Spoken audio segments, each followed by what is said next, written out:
Focus on my good side, V-Pen. No, my other good side, the one that makes my head ridges look more distinguished. Zixatal adjusted his ceremonial research robes for the 14th time in the last 10 minutes, mandibles twitching with barely contained excitement. The ancient warning beacon loomed behind him, its weathered surface still somehow managing to look ominous despite being covered in what appeared to be space barnacles. V-Pen, ever the dutiful assistant, shifted the holo recorder slightly to the left while simultaneously trying to monitor the increasingly concerning readings on their scanner. Professor, about these energy signatures. Not now, Zixatal waved 3 of his arms dismissively, using the 4th to polish his most promising Xeno-Archaeologist of the Century badge. This is a historic moment, finally, proof that the primitive Earth species was once contained by an advanced civilization. Can't you feel the gravitas? I'm feeling something, sir, but I don't think it's gravitas, V-Pen muttered, watching as the beacon's surface began to ripple like a puddle in a gravity storm. The readings are showing. My fellow members of the Galactic Commonwealth, Zixatal continued, completely oblivious to both his assistant's warnings and the fact that the space barnacles were now glowing an alarming shade of chartreuse. For too long we have wondered about the mysterious lack of ancient containment systems around the primitive world known as Earth. Today I, Professor Zixatal of the Distinguished Academy of Xeno-Archaeological Studies. The beacon chose that moment to interrupt what would have been a 17-minute speech, complete with slideshow, by suddenly ejecting all the space barnacles in a spectacular display that looked suspiciously like confetti. V-Pen ducked. Zixatal, still posed dramatically for his acceptance speech, took the full brunt of the barnacle shower. Professor, V-Pen called out from behind their hastily deployed safety shield, the beacon is activating. What? No, I haven't finished my speech. I haven't even gotten to the part about my childhood dream of proving Earth's primitive nature. Quick, keep recording. This will make an excellent dramatic opening for my documentary series, Primitives Contained, the Zixatal Story. A hologram flickered to life and both xenoarchaeologists froze. Instead of the expected stern warning about dangerous primitives, they found themselves staring at what appeared to be a bipedal alien, wearing what could only be described as the galaxy's most ambitious attempt at making formal wear out of reflective cooking materials. The figure lounged in what was clearly a chair designed for dramatic revelations, one leg crossed over the other with a casual elegance that somehow made the tinfoil suit look intentional. It bore an uncanny resemblance to an Earth entertainment figure, though surely that was impossible. Is this thing on? The hologram tapped what might have been a microphone. Testing. Ah, there we go. Ahem. The figure straightened, tried to look serious, and immediately ruined it with a smirk. To all who find this warning, stay away from Earth. Yes, Zixatal practically vibrated with excitement. The containment warning. Quick, V-Pen, make sure you're getting this for the Academy. The hologram continued, its smirk growing wider. They're not locked in there with you. You're locked out here with them. Zixatal's mandibles drooped. That's not the right warning. P.S., the hologram added, now grinning outright. If you're watching this, they've probably already noticed you. The recording ended with what sounded suspiciously like a laugh track. V-Pen, who had been monitoring their ship's sensors, cleared their throat nervously. Professor? Not now, V-Pen. This must be a malfunction. Perhaps if we... Professor, we're being hailed. What? By whom? By Earth, sir. V-Pen's voice had gone squeaky. They're asking if we have an appointment. Apparently Tuesday is Arts and Crafts Day and they're rather busy. Zixatal stared at the beacon, then at his ruined robes covered in space barnacles, then at the incoming transmission showing a rather unimpressed-looking human in what appeared to be casual office wear. His dreams of proving Earth's primitive nature crumbled before his eyes. V-Pen, he said faintly, I don't think this is going to make a very good documentary after all. Ambassador Karen of the Galactic Commonwealth stood on the bridge of her flagship, the * Diplomatic Solution *, and watched Earth grow larger in the view screen. Behind her impressive fleet of warships, Zixatal's research vessel lurked like an embarrassed younger sibling who'd started an interstellar incident. Status report, she demanded, straightening her ceremonial sash for the 3rd time in as many minutes. The sash, like everything else about Karen, had been chosen specifically to project authority, sophistication, and the kind of diplomatic gravitas that usually preceded orbital bombardment. 17 warships in attack formation, Ambassador, her tactical officer reported.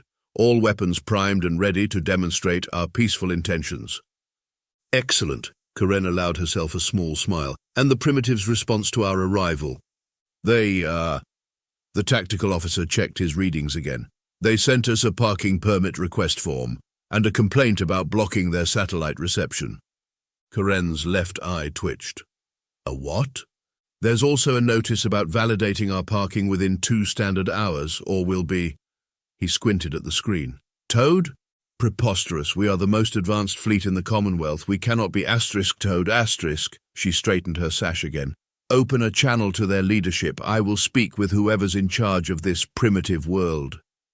The view screen flickered to life, revealing a human woman sitting behind a desk, cluttered with paperwork, and what appeared to be a mug reading, Universe's Most Tired Warden.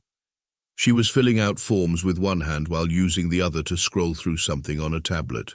Earth Containment Facility, this is Sarah Chen speaking, the woman said without looking up. If you're calling about the xenomorph escape, we've already recaptured her. Turns out she just wanted to attend an art gallery opening in Paris. She's back in art therapy now and doing much better. Karen cleared her throat. I am Ambassador Karen of the Galactic Commonwealth here to... Do you have an appointment? Sarah finally looked up, expression suggesting she already knew the answer and was not pleased about it. What? An appointment, you know, that thing where you schedule a meeting in advance instead of showing up with... Sarah glanced at another screen. 17 warships during Arts and Crafts Hour. The Predators have been working on their macaroni art for weeks and they get really cranky if we reschedule. Macaroni art? Karen's diplomatic training had not prepared her for this. We are here to assess the threat level of your primitive world after discovering... Oh, Sarah's expression brightened slightly. You must be here about Professor Zixatal's little incident with Jeff's old warning beacon. I told him those space barnacles were too much, but he insisted they added showmanship. She sighed and pulled up another form. Let me guess, he activated the beacon without an observation permit? Karen's sash somehow managed to wrinkle itself in confusion. Observation permit? Warning beacon? We were led to believe your world was once contained by an advanced civilization. Well, that's kind of a funny story, actually, Sarah said, stamping something with more force than strictly necessary. But I really can't get into it without the proper paperwork. Tell you what, I can squeeze you in between the Daleks' anger management session and the Elder Gods bingo tournament. How's next Thursday? This is unacceptable. I demand an immediate inspection of your facility. Sarah pinched the bridge of her nose. Let me explain something, Ambassador. I have 6 different species in art therapy right now. A xenomorph, who's just discovered Impressionism, and 3 elder gods who've been arguing about bingo prizes for the last century. I have not had my coffee because someone's warships are interfering with our supply delivery drones, so unless you have an appointment or a really good reason. The Commonwealth has authorized me to use any means necessary to... Fine, Sarah hit a button on her desk, but don't say I didn't warn you. Parking enforcement has been notified, and your ships will be towed in. She checked her watch. Roughly 90 minutes. I suggest you land and get your parking validated before that happens. Docking Bay 7 is free. And Ambassador? Her tired expression shifted to something almost like amusement. You might want to leave the ceremonial sash on your ship. The Borg are still a bit sensitive about formal wear after their last fashion therapy session. Karen stormed through the facility's main entrance, her diplomatic sash conspicuously absent and her dignity somewhat dented after having to get her fleet's parking validated. Sarah walked beside her, somehow managing to both keep pace and fill out paperwork on her tablet simultaneously. This is impossible, Karen declared for the 7th time since leaving her ship. The Commonwealth's intelligence suggests Earth is a primitive world barely capable of basic spaceflight. You expect me to believe you're running an intergalactic rehabilitation center? Meditation garden coming up on the left, Sarah said, ignoring the outburst. Mind the tranquility field, it's set to maximum today. The Cybermen had a rough session yesterday after someone mentioned upgrading their operating systems. Karen opened her mouth to protest the absurdity of Cybermen doing meditation, then stopped dead in her tracks. Through the garden's transparent walls, she could see a group of chrome-plated figures sitting cross-legged on cushions, their usually menacing red eye lights dimmed to a peaceful pastel pink. Breathe in, the instructor, a serene-looking human in yoga pants was saying. Feel the binary code flow through your circuits. Breathe out. Delete those negative thought processes. Inner peace will be achieved, one Cyberman intoned softly. Remember, Trevor, the instructor said gently, we talked about using our indoor voices during meditation. Inner peace will be achieved, Trevor the Cyberman whispered. Karen pressed her face against the glass. But they're supposed to be ruthless killing machines. Oh, that's just old programming talking, Sarah said, making a note on her tablet. They're much better now that we've introduced them to mindfulness, though we did have a small relapse during last month's virus scan. Before Karen could process this, a booming voice echoed down the corridor. Bingo! Sarah winced. Sounds like Bob won again. This way you might want to cover your ears. The elder gods can get a bit excited during game time. They rounded the corner into what appeared to be a normal recreation room, if you ignored the fact that several of the occupants existed in more dimensions than were strictly comfortable to look at. A group of elder gods hovered around a bingo table, their tentacles and void-spawned appendages clutching daubers and cards. Foolish mortals, I have achieved victory once more, announced a particularly massive entity that seemed to be wearing a hand-knitted sweater with world's best eldritch horror embroidered on it. Bob, Sarah said firmly, what did we say about calling the other players foolish mortals?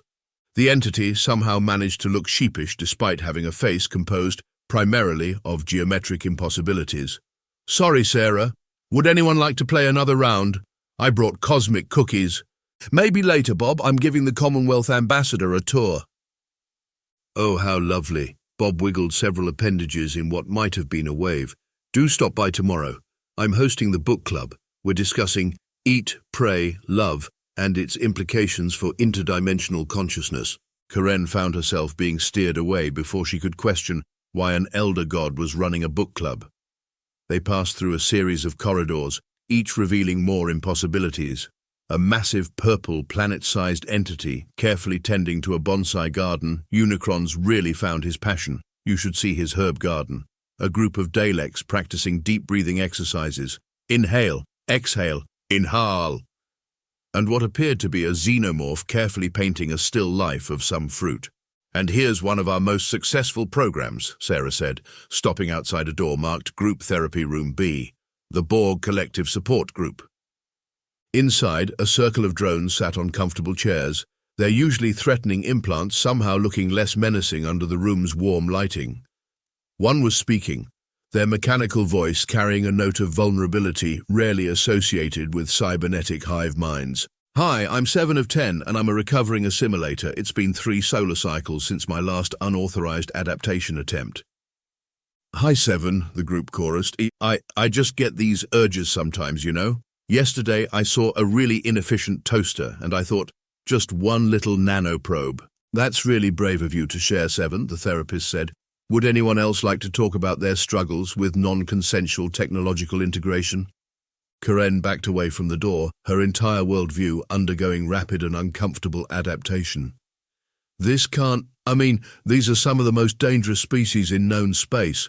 The Commonwealth has entire fleets dedicated to containing just one of these threats, and you're telling me Earth just... What? Gave them hobbies? Sarah looked up from her tablet, expression serious for the first time. Ambassador, let me ask you something. What's more effective? Spending enormous resources trying to contain beings that could blink your civilization out of existence, or teaching them to channel their cosmic powers into macrame? But, Sarah, Bob's voice boomed down the hallway. Margaret is accusing me of using my omniscience to cheat at bingo again. Sarah sighed. If you'll excuse me, Ambassador, feel free to look around. Just don't go into the art studio without protective gear.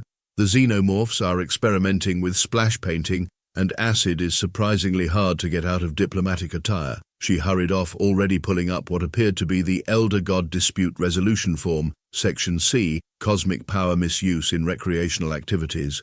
Karen stood alone in the corridor, watching a Cyberman walk past carrying a yoga mat and a Zen garden, followed by a Dalek carefully balancing a tea tray with its manipulator arm. Somewhere in the distance, she could hear what sounded like a Borg drone practicing positive self-talk affirmations. She had come expecting to find a primitive world in need of containment. Instead, she was beginning to suspect that the Commonwealth might need to seriously reconsider its definition of advanced civilization. Karen paced Sarah's office like a caged quantum anomaly, pausing occasionally to glare at the various therapeutic artwork adorning the walls, mostly crayon drawings signed by entities whose names contain too many apostrophes and void symbols to be pronounced. "This is completely unacceptable." She jabbed a finger at a particularly enthusiastic finger painting that might have been a xenomorph's family portrait. "The Commonwealth has spent millennia developing containment protocols, military strategies, and defense systems against these beings, and you're telling me Earth just introduce them to arts and crafts," Sarah suggested, calmly updating an incident report about the morning's bingo dispute. "Would you like some tea? Bob made it.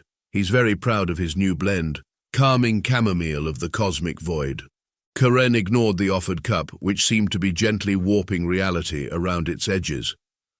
"Our intelligence suggests Earth hasn't even achieved reliable interstellar travel. How are you maintaining security? Where are your weapon systems, your planetary shields?" "Oh, we have those somewhere," Sarah waved vaguely at a filing cabinet. "Pretty sure the paperwork's up to date. But honestly, we've found that regular movie nights and hobby clubs work better. Did you know Daleks are excellent at karaoke? Something about those modulated voices." The ambassador's eye started twitching again. "This is absurd. Our fleet could reduce this entire facility to ash within hours." Sarah finally looked up from her tablet, expression concerned but not for the reason Karen expected. "Please don't make threats, Ambassador. Last time someone threatened Earth, Cthulhu had a severe anxiety episode. Took weeks of intensive therapy to get him back to his regular squash games with the outer gods." "Are you not hearing me? I said we could destroy—" A tentative knock interrupted her. A concerned-looking intern poked their head in. Sarah, the elder gods in the waiting room are getting a bit antsy. They say they can sense rising hostile intent, and it's triggering their cosmic dread responses. Also, the Cybermen are asking if they can schedule an emergency meditation session." "See?" Sarah gestured at the intern while pulling up another form. "Now I have to file an environmental anxiety impact report. Do you know how much paperwork is involved when multiple dimensional planes get affected by stress ripples?" Karen slammed her hands on the desk. "I demand to see your security systems." "Fine." Sarah pressed a button on her desk. A holographic display flickered to life, showing various areas of the facility.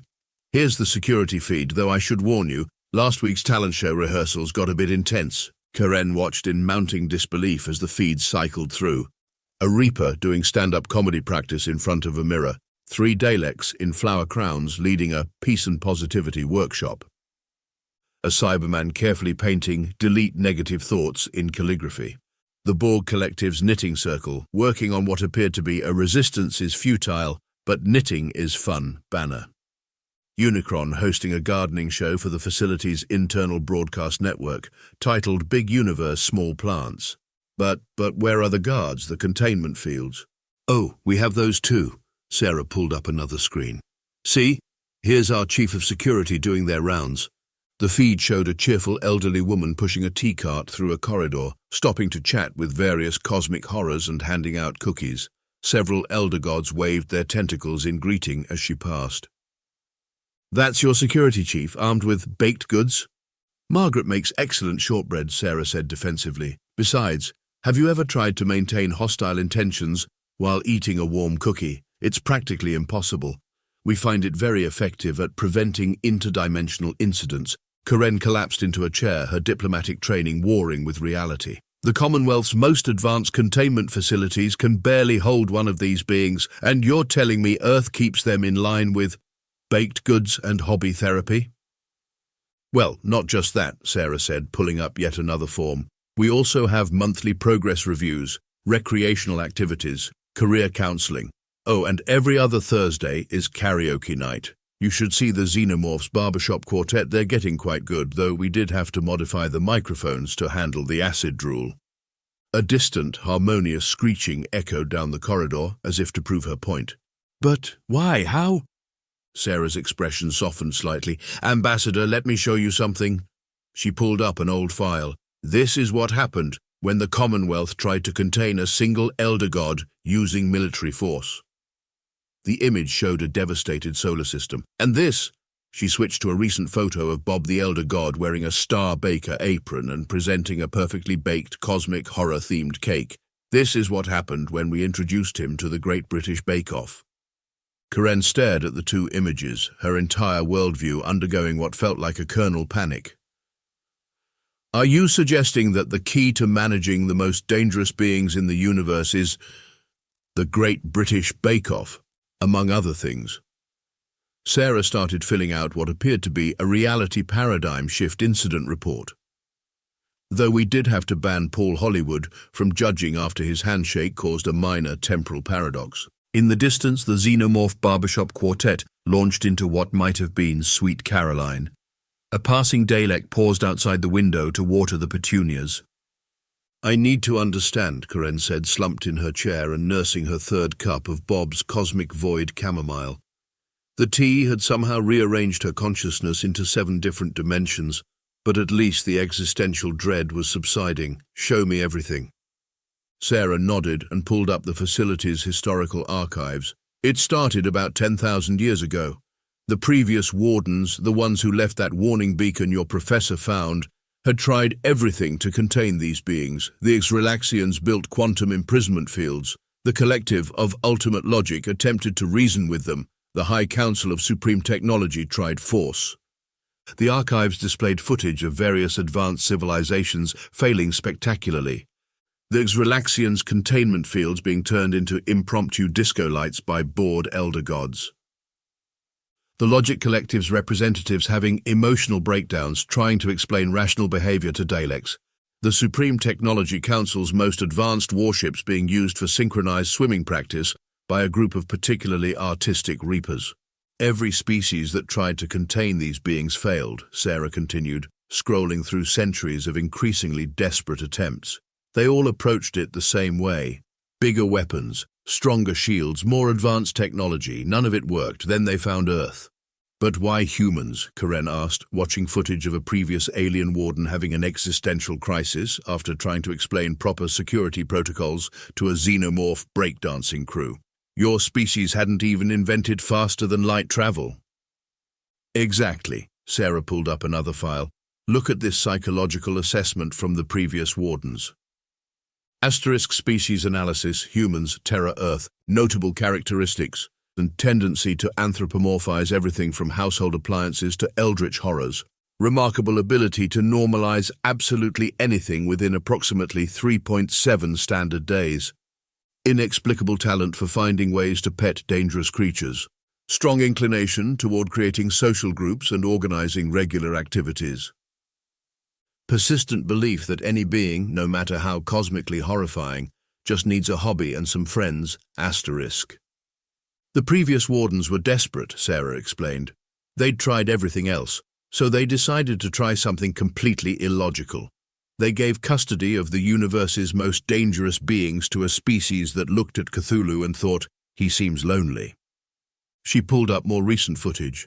The first human wardens organizing a welcome party for newly arrived elder gods. A historic moment when someone introduced the Borg to knitting.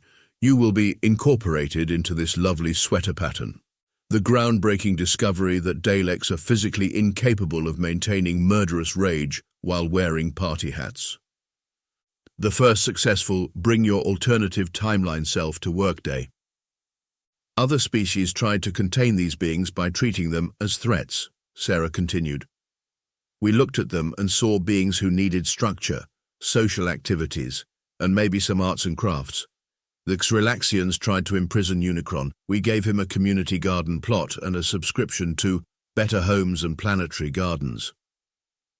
Karen watched in fascination as the footage showed the evolution of Earth's unique approach. The introduction of Casual Fridays, with footage of a Cyberman proudly wearing a Delete Mondays t-shirt. The first Interstellar movie night, featuring a heated debate between elder gods about the plot holes in romantic comedies. The surprisingly successful anger management workshop where Daleks learn to express their feelings through interpretive dance. The now legendary talent show where a shy xenomorph discovered their passion for mime performance. But this goes against every containment protocol in the Commonwealth handbook, Karen protested weakly. Of course it does, Sarah agreed, pulling up the facility's success metrics. That's why it works. Look at the statistics. Incidents of attempted universal domination down 97%. Unprompted existential dread reduced by 84%. Customer satisfaction up 1,000% since the introduction of Taco Tuesdays. She gestured at a wall of achievement certificates and photos. Most improved cosmic horror, awarded to Bob for going 3 centuries without causing any reality breaches. Best interdimensional bake sale, featuring elder gods in matching aprons. Most creative use of tentacles in a musical production. The facility's production of Little Shop of Horrors had been particularly memorable. The thing is, Ambassador, Sarah said, closing the archives, other species tried to solve the problem. Humans, we just invited everyone to join our book club. Turns out it's really hard to maintain universal domination plans when you're busy arguing about plot twists and planning next week's potluck. In the distance, they could hear the facility's choir, a mix of Cybermen, Daleks, and what sounded like at least 2 different dimensions of elder gods, practicing for the upcoming holiday concert. The xenomorph mime was silently but enthusiastically helping with stage direction. Karen stared into her tea, which stared back with what might have been sympathy. "I need to make a call to the Commonwealth Council," she said faintly, "and possibly sign up for next week's pottery class." "That's the spirit," Sarah said, already pulling up the registration form. "Though I should warn you, the Borg get very competitive about glazing techniques." Karen's communicator chimed just as the facility's choir launched into what sounded suspiciously like Bohemian Rhapsody in 17 simultaneous dimensions. She answered it, grateful for any distraction from watching a Cyberman attempt to hit Freddie Mercury's high notes. The holographic face of her superior materialized, looking uncomfortable. "Ambassador Karen, there's something you need to know about your mission. The beacon investigation was, well, it was a cover story." Karen straightened, trying to look dignified despite the fact that Bob's cosmic tea had turned her ceremonial diplomatic aura slightly plaid. "A cover story? The Commonwealth's most dangerous criminal escaped our maximum security prison 3 days ago. Initial tracking suggested they were heading toward Earth sector. We needed to investigate without causing panic." "The most dangerous?" Karen's eyes widened. "You don't mean—" "Yes, the architect, the being responsible for designing most of our maximum security prisons. They know all our containment protocols, all our weaknesses. We need Earth's help to—" Sarah, who had been pretending not to listen while filing her weekly cosmic horror activity report, cleared her throat. "Oh, you mean Terry?" Both Karen and her superior turned to stare at her. "Terry?" Karen asked weakly. They showed up 2 days ago, really interested in our rehabilitation programs, currently teaching interpretive dance to the Tuesday afternoon Dalek group." Sarah pulled up the activity center's security feed. Sure enough, there was the Commonwealth's most notorious prison architect, wearing leg warmers and enthusiastically demonstrating the concept of fluid movement to a group of surprisingly graceful Daleks. "Interpret, interpret," the Daleks chanted, their eye stalks swaying in something approaching rhythm. "No, no," Terry was saying, their multiple appendages gesturing expressively. "You need to feel the emotion. Remember, your plunger arm is an extension of your inner turmoil." Karen's superior made a sound like a quantum computer trying to divide by 0. "They've been a wonderful addition to our staff, actually," Sarah continued, pulling up some forms. "Already submitted 3 proposals for improving our recreational facilities. The meditation garden is getting a 0-gravity section next week." But, Karen sputtered, "they're a criminal mastermind." "Oh, that," Sarah waved dismissively. "Classic case of professional burnout. Turns out designing prisons for millennia can really take a toll on one's work-life balance. They just needed a change of pace. Speaking of which," she checked her watch, "it's time for the big revelation." "The what?" Sarah pressed a button on her desk. A hidden door slid open in the wall, revealing a comfortable-looking break room. Inside, a group of beings in suspiciously familiar tinfoil suits were playing cards and drinking what appeared to be cosmic coffee. "Ambassador Karen," Sarah said formally, "meet the fallen empire, though they prefer to be called the happily retired empire these days."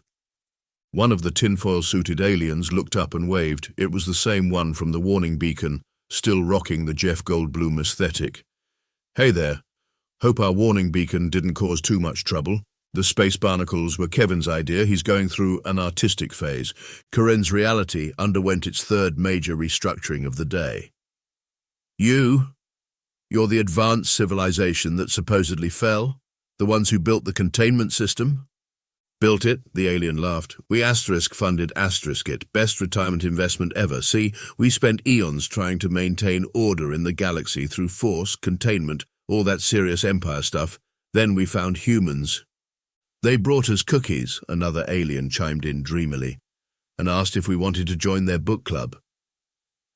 That's when we had the idea, the first alien continued. Why not turn our containment facility into a retirement community? Humans get to run things their way, we get to relax, and everyone else thinks Earth is some mysterious primitive world that somehow keeps cosmic horrors in check. The tea parties are much better than maintaining imperial order, a third alien added. Though Bob's latest blend does make you taste colors for a few hours.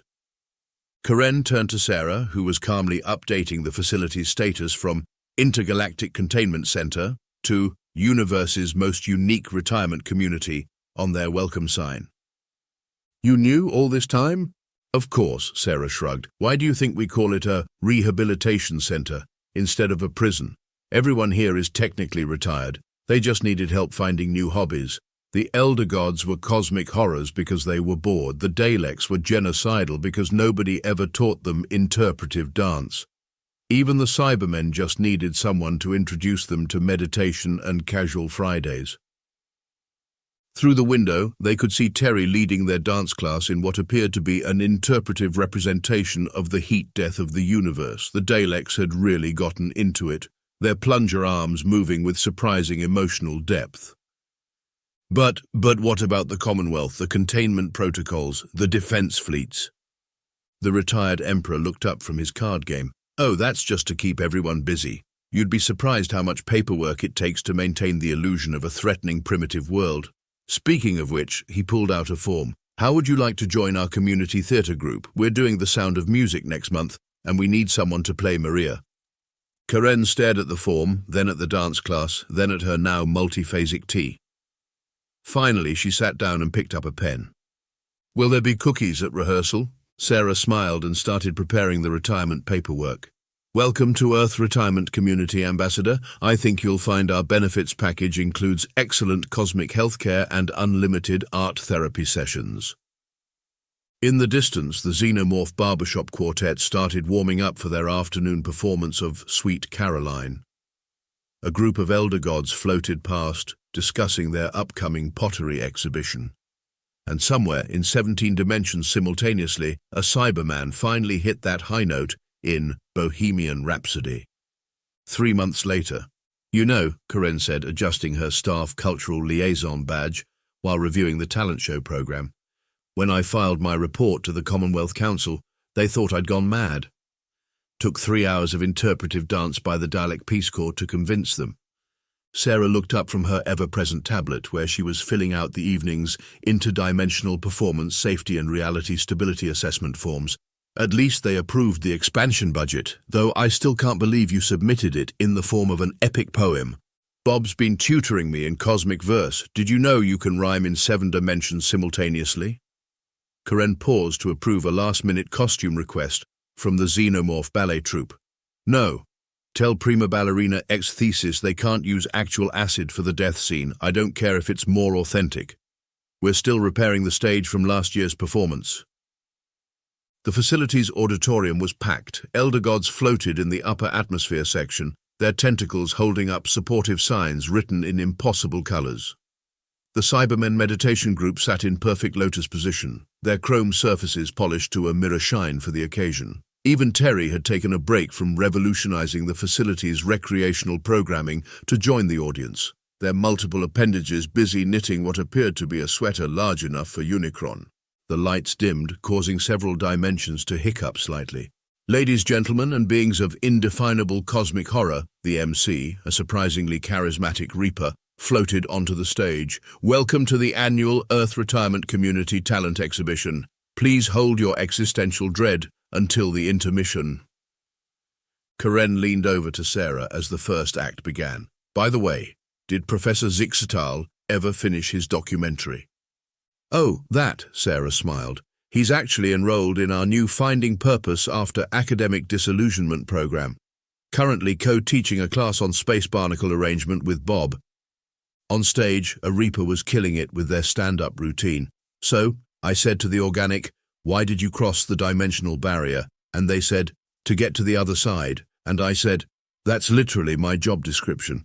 The Elder God's laughter caused several small reality fluctuations, but the new stabilization fields, designed by Terry during their interpretive dance breaks, held firm. Next came the Xenomorph Ballet Troupe's performance of Swan Lake, which received a standing ovation for their innovative use of tail choreography and surprisingly elegant hive mind formations. Their acid-proof tutus, designed by the Borg Collective's sewing circle, sparkled under the lights.